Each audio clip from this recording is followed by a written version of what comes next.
చాలా సంవత్సరాల క్రితం తచ్చిల అనే ఊరిలో చాణక్య అనబడే బ్రాహ్మణుడు ఉండేవాడు.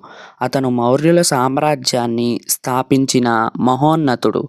ఈ సామ్రాజ్యం స్థాపించడానికి అతను చాలా కృషి చేశాడు. చాలా రాజ్యాలతో యుద్ధం చేసి చంద్రగుప్తుడిని రాజు చేశాడు. ఒకరోజు చంద్రగుప్తుడితో పాట్లిపుత్ర నగరం మీద దండయాత్ర చేసి ఓడిపోయిన చాణక్యుడు నిరాశగా ఇంటికి బయలుదేరాడు. దారిలో అలసట అనిపించి ఒక ఇంటి అరుగు మీద కూర్చున్నాడు. ఇంట్లో ఒక అవ్వ తన పిల్లలకి అన్నం పెడుతోంది. తింటున్న పిల్లల్లో ఒకడు హఠాత్తుగా కెవ్వని కేక పెట్టాడు.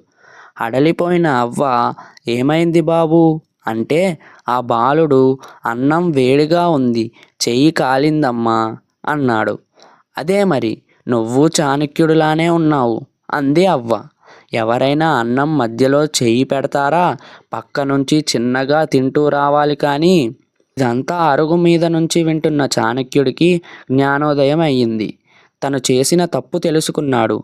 బలవంతులైన నందులతో యుద్ధం చేసేటప్పుడు వాళ్లకు బాగా పట్టు ఉన్న పాట్లిపుత్ర మీద నుండి దండి చేస్తే కలిగేది నిరాశే అని అర్థం చేసుకున్నాడు.